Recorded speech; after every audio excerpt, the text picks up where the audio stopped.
ఏమైనా ఉంటారా? ఏం లేదు. ఈయన ఇది 25 నెల అయిపోయింది, నెల దాకా మంచిగా వచ్చిండ్రు. వీళ్ళు ఏరబడ్డారు. ఏరబడి వాళ్ళ పనులలో పడవేసిన మా అమ్మని మర్చిపోయి చాయ్ టైంలో చాయ్ ఇవ్వద్దు, అన్నం పెట్టే టైంలో అన్నం పెట్టద్దు.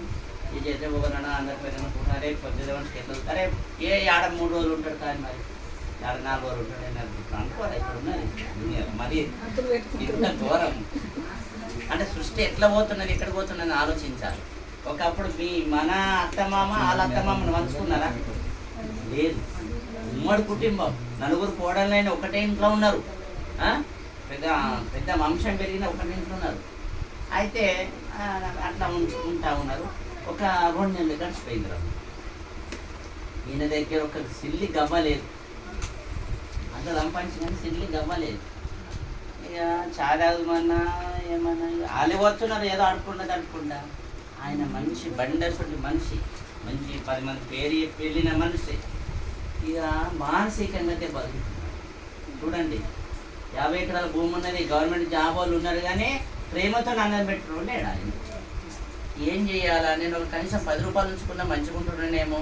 ఈ కాలంలో దగ్గర ₹1 లేకపోయాల చేత వికారం అయిపోతుంది. కోడలు కడుగుతే ఎట్లుంటుంది అని ఒకసారి బాగా ఆలోచించింది. అవేమన్నా కానీ అని పక్కింటి ఒక బాలయ్య దగ్గరికి పోయి, బాలయ్య ఒక ₹100 రూపాయి బిల్లలు ₹100. అరే ఎందుకు నిన్న గిట్టగానే వెళ్తాను కదా, నీకు చిల్లర ఇయ్య. సరే ఏం స్టేషన్గా దిగిపోతామా లేదా? మనం కూడా టైం వచ్చినట్టు దిగిపోతాం. అంతే, ఏం లేదు, భయపడే అవసరం లేదు. ఎక్కడికి భగవంతుడు అందరిని చల్లని కాపాడమని మొక్కాలి. అయితే ఆమెకు సమయం ఆ సమయం పెద్ద మనిషి వెళ్ళిపోతాం. కళ్ళు మూసిన అయితే ఇక 3 కొడుకులు కోడలు ఏదో జేడుసరి తుడిసరి వాళ్ళ బాధ అల్లరి ఏదో సమాజంలో చేసినట్టు అన్నీ కూడా చేసిండ్రు. బయటకు పంపించేసిండ్రు. ఇక అందరు నిరుగల పోయి చేసిండ్రు. ఇక కొడుకులు జాబు పోతున్నారు, కోడలు నాటి పెడుతున్నారు, చేస్తున్నారు. ఇక కోడలు ఏం చేసి ఇక నీరు వండుకొని అది నేను వండుకొని 3 రూములు ఉన్నాయి. వాళ్ళ ఇళ్ళలో కట్టింది, వాళ్ళ ఇళ్ళలో వాళ్ళే ఉంటున్నారు. వాళ్ళు లోటు అవుతున్నది. మామకు పలకరించుకుంటే చెప్తున్నాడు. మరి మన తండ్రి అయినా అంతే, మన మామ అయినా అంతే. ఆయన సంపాదించిన భూమి ఇచ్చిండు, మంచి జాబ్ ఇప్పించిండు. వచ్చిన కోడలు అమ్మ నాన్న తిను, మామయ్య తిను అని ముందే నీళ్ళు కట్టే. అది కులాల పోతుంటే పెద్ద మనుషులు చెప్పిన పద్ధతి పోతాం. ఒక లోపల కొట్టుకుంటుంది. మా కార్యం వచ్చి ముత్తం నిలబడ్డాడే కానీ పోవాలా అని లోపల మనసు కొట్టుకుంటుంది. రమ్మన్నారు, కానీ లోపల ఒక్కడు ఉన్నాడు, మన లోపల ఉన్నాడా లేదా? ఆ సొంటుడు ఒప్పుకోడు. పోవాలి, ఏ పని నాకు పక్క పెడితే పోతాడు అంటే ఆ ధర్మం అన్నట్టు. ఆ రోజు మన ఇంటికాడ కార్యము కష్టంతో సుఖం తెచ్చి నిలబడ్డాడు కాబట్టి మనం పోవాలనే తప్పన అప్పుడు మనకు శాంతి అవుతుంది. పోయితే శాంతి అవుతుంది, లేకుంటే పోకపోతే ఒకడు పుట్టుకుంటుంటాడు. అంటే అదేవిధంగా మన ఇంజన్ను ఏ విధంగా అయితే పోల్చిండో, జనమును ఈ విధంగా అయితే మానవులను ఎట్లా పోల్చిండో, దానికి ఎన్ని భోగిలు ఉన్నాయి? పైసలన్న తెరు భోగి. అంటే జెండలు పోతే నొక్కుంటా కాకుండా ఇట్లా నొక్కుంటాం. వేసి ముందు బుక్ చేసుకుంటే మంచి హాయిగా పోతాం, పైసలు ఎక్కువ. అంటే నీ ఆర్థిక నిధులు బట్టి నువ్వు ప్రయాణం చేస్తున్నావు అంతే తప్ప ఇంకా ఇక్కడ ఏమి లేదు. సమాజంకి వచ్చిన మనం ఏంటంటే శాస్త్ర ధర్మాన్ని అనుసరించాలి. గొప్ప మనసు. ఈ ప్రపంచంలో ఎన్ని సంపాదించినా ఎవ్వడు వంటవాడు. భార్య భర్తలు ప్రేమ ఆత్మీయత ఉండి వీరి సంతానం ఇంకా సమాజానికి ఉపయోగపడితే ఆడ కాతోపేన అయితే. ఇప్పుడు మీ కొడుకులు బిడ్డలు మనమనాలు ఉన్నారు అంటే ఉండడం, చదవడం, వీరు కూడా ధర్మబద్ధంగా జీవిస్తే ఇంకా చాలా పుణ్యం. అరే పలాని ఇంటికి వెళ్ళి అమ్మాయిని ఇచ్చిండ్రు, పలాని ఇంటికి వెళ్ళి తెచ్చిండ్రు, ఎంత మంచి కుటుంబం, నోట్ల మాట బయటపడకుండా జీవించిందిరా అంటారు. ఆయన పెద్ద మంచి వ్యక్తిరా అని మనం ఏం చేస్తాం? ఆయన ఏదైనా పరపది పొందినాడు, కాలం చేసినాడు, పని ఇడిసబెట్టి ఆయన అంత్యక్రియలకు పాల్గొన్నాడు. శరీరం కూడిచి మనకు పరమాత్మను పంపించాడు. ఈ ఎవరు తయారు చేసిండు? భగవంతుడు పంపించిండు మనకు. అంటే తల్లిదండ్రుల యొక్క అనుబంధం, ప్రేమ, ఆత్మీయతను కలిస్తే ఈ ఆ పుత్ర సంతానం ధర్మమైన కోసం పుత్ర సంతానం కనాల. ఇడ ఆ ధర్మమైన పుత్ర సంతానం కానీ మనం ధర్మమైన పనులు చేయాలి. ఒక సంతానం కన్నాం రమ్మ, 2-3 పిల్లలు భగవంతుడు ఇచ్చిన కన్నాం. వారిని మంచి ఇంటికి, మంచి సంస్కారంగా మంచి ఇంటికి ఇవ్వడం, మంచి ఇంటికి అయితే కోడలు తెచ్చుకోవడం, మంచిగా ధర్మబద్ధంగా జీవించాలి. ఆ జీవించాలంటే ఇలా పైసలు అవసరం లేవు. పైసలు అవసరం ఏమన్నా ధర్మం పోనీ రోజు భర్త కాలముక్తి ఏమైనా పైసలు అడుగుతారా? ఓ మాట చెప్తున్నారా? అత్తమామకు దండం పెడితే పైసలు అడుగుతుంది ఆమె? ఇది సంస్కారం అన్నట్లు. ఈ సంస్కారం కోసం మనను సృష్టికి భగవంతుడు పంపించాడు. ఆ భగవంతుడు పంపించిన యొక్క సృష్టిలో మనం పాలన చేస్తున్నాం కాబట్టి మన శరీరం ఎప్పుడు ఉంటుందా అమ్మ? మన అత్తమామలు పెద్దలు ముత్తాతలు ఉన్నారా? లేరు. వాళ్ళు లేరు, మనం లేవు. మనం ఇంకా మనకు అత్త పోతాం. అంటే ఇదంతా ఒక ప్రయాణం చేసే ఒక ట్రైన్. రైల్వే మీరు ఎప్పుడైనా ట్రైన్ ఎక్కిందా? అంటే మన నిజామాబాద్ నుంచి హైదరాబాద్ దాకా ఎన్నో స్టేషన్లు వస్తాయి రమ్మ, అవునా కదా? మన ప్రపంచంలో కూడా మన సమాజం కూడా ఆ రైలు ఎలా అయితే ఎన్ని బోగీలు ఉన్నాయో, ఏది లగేజ్ బోగి ఉంటుంది, నార్మల్ ఉంటుంది, ఏసీ ఉంటుంది, ఇంకా ఏసీ ఉంటుంది, ఇంకా జనరల్ ఉంటుంది. రైలు మీద మనల్ని పోల్చిండు. మనల్ని ఏం పోల్చిండ్రు? ఒక రైలు మీద పోల్చిండు. మన జనాభాను అంతా రైలు మీద పోల్చిండు. ఈ జన మాత్రం తల్లి మోసింది చూడండి. అంటే అన్ని కులాలను మళ్ళీ తల్లి మోసింది ఒకటే. రెడ్డిల భార్యను రెడ్డిలమ్మ ఒక 11 నెలలు ఎక్కువ మోసిందా? మన మామూలు ఎస్సీ వాళ్ళ నాల తల్లి ఏమైనా ఎక్కువ మోసిందా?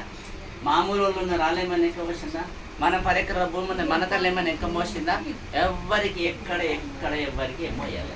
అంటే మన వాళ్ళు పోషించాలంటే మనం డబ్బు ఖర్చు చేసేది కాదు, దాన్ని సాధన చేయడం. సాధన ఎదురు పంపించిన కాబట్టి మనము ఇక్కడ తల్లి గర్భానికి వచ్చినప్పుడు ఎవరింట్లో పుడితే ఆ కులం అన్నారు, అంతే కదమ్మా. ఇప్పుడు గంగం వాళ్ళ ఇంట్లో పుడితే గంగమైన కొడుకు అంటారు, తెలుగు వాళ్ళ ఇంట్లో ఉంటే తెలుగు వాళ్ళ పిల్లాడట. ఒక మాట చెప్తున్నాను అంటే భగవంతుడు పంపించింది అన్ని కులాలు సమానమైంది అని శాస్త్రం. కాబట్టి ఇక్కడ ఎవరెవరు ఏ పనులు చేస్తే ఆ కులం అని పెట్టేది. మీరు మంచి పంటలు పండిస్తారు, కాపోళ్ళని పెట్టి గుళ్ళు కాపోళ్ళని పెట్టిండు, మున్నూరోళ్ళని పెట్టిండు, పళ్ళు అమ్ముతారు తెలుగు వాళ్ళని పెట్టిండు. ఉదాహరణ చెప్తున్నా. చెల్లె పోయి చేపలు పడతారు గూండోళ్ళు అన్నారు, అంటే ఉదాహరణ చెప్తున్నా. ఇంకా అలా చెట్టు ఎక్కితే గౌండోళ్ళు అన్నారు. అంటే ఇక్కడ శాస్త్రం ఏముందంటే ఒకటే దాని మీద కాకుండా అన్ని పనులకు మనిషి ఒక పనికి మనకు భగవంతుడు అప్పచెప్పాడు. మనిషికి ఒక పని అప్పచెప్పి ఏం చెప్పిండు? ఇవన్నీ రక్షణ చేసుకుంటా ఈ పరిపాలన చేసుకొని నా దగ్గరికి సంపాదన తీసుకొని రమ్మన్నాడు. మరి ఏ సంపాదన మనం కొంట పోతున్నాం? మనమైతే 4 ఎకరాల భూమి అయితే పంట పండిస్తున్నాం. దేవుడి దయతోనే 4 ఎకరాలు పోయి 4 ఎకరాలు పోయి ఇంకా 5 ఎకరాలు కొంటున్నాం. 5 ఎకరాలు ఉన్న వాళ్ళు ఇంకా 2 ఎకరాలు అమ్ముకుంటున్నారు. అంటే ఉదాహరణ, అంటే వారి పరిస్థితి బట్టి కొందరు పెరుగుతాము, కొందరు ఇరుగుతాం, అవునా కాదా? కాబట్టి దీంట్లో ఇవి అడుగుతలేడు పరమాత్ముడు. నువ్వు ఎంత సంపాదించినావు, నువ్వు ఎంత సంతానము, నువ్వు ఏందని అడుగుతలేడు పరమాత్ముడు. ఇక్కడ నువ్వు వచ్చేటప్పుడు ఏం తీసుకొస్తున్నావు నా దగ్గరికి? మంచి పవిత్రమైన ఆత్మలు పంపించిన మనం చాలా మంచి అదృష్టం మనకు. అంటే ఇంత మంచి ఒక తల్లి గర్భములో ఒక చిన్న బీజం పడడం వల్ల ఈ శరీరం అంతా తయారవుతుంది. వాస్తవంగా ఆ శరీరం మట్టి బొమ్మలాగా తయారు చేసి పంపించండి మనకు. అంటే 9 రంధ్రాలు శరీరంకు. ఇలా దీంట్లో ఏదో ఒక రంధ్రం లేకుండా ఒక కన్ను లేకుండా గుడ్డోడు అంటారు. మనము మంచి అవకాశం రమ్మ. అంటే భగవంతుడు సనాతన నుంచి వచ్చిన యొక్క ధర్మాన్ని ఆచరించడానికి మనం పంపించండి పరమాత్మ. భగవద్గీత కావచ్చు, గురుచైత్ర కావచ్చు, సత్యనారాయణ కథ కావచ్చు, ఇలాంటి యొక్క సమాజానికి అవసరమైంది మనకు పెట్టిండు దేవుడు. 4 శాస్త్రాలు, 18 పురాణం, 24 ఇది. కాబట్టి కూర్చోండి ముగ్గురు.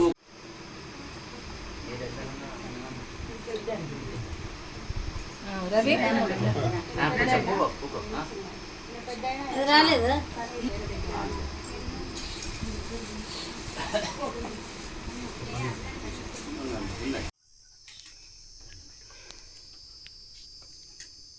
అక్కడ వాళ్ళందరూ నమస్కారం చేసుకున్నాను. కనబడ్డారు మెల్లగా దేవుడు మరుగుజొచ్చిన వాడని ముక్తిదాయకం ఆసుకెక్కిన శరెడ్డి పాటలు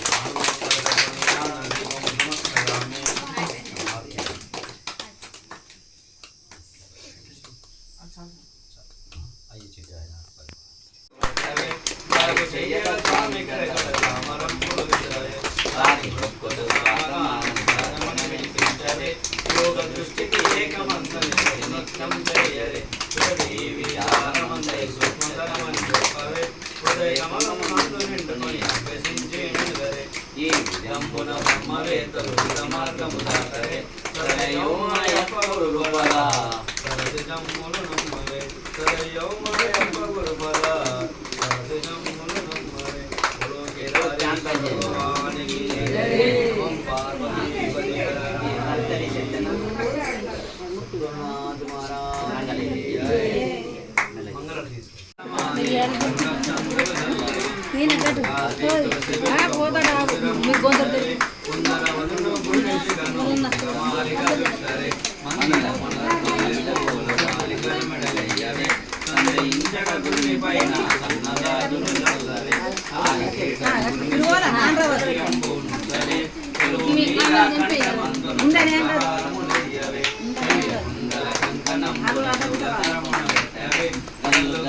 పాదములపై జగందరు స్వామి